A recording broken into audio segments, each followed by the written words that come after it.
এখন যদি আপনি কালামকে প্রশ্ন করেন, ও কালাম,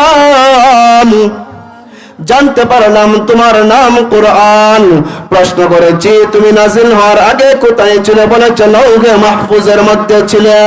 প্রশ্ন করেছি তুমি কার পক্ষ থেকে নাজিল হয়েছ, উত্তর দিয়েছ রব্বুল আলামিনের পক্ষ থেকে নাজিল হয়েছ।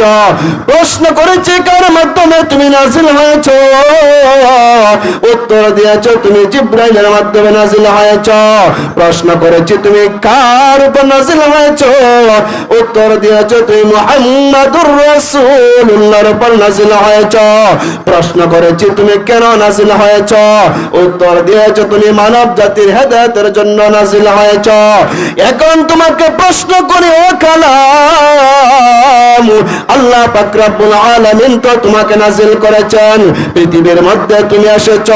আসার পরে যদি এমন একটি গোত্র দল বের হয়ে যায়, যে দল তোমাকে বিকৃত করার জন্য, যে দল তোমাকে বিলুপ্ত করার জন্য চেষ্টা করবে, তাদের চেষ্টায় কোনোদিন সফল হবে কিনা, নাকি তাকে হেফাজত করার মতো একজন রয়েছেন, তখন কালাম আপনার প্রশ্নের জবাবে বলবেন, ইন্না নাহনু নাযালনা যিকরা ওয়া ইন্না লাহু লাহাফিযুন।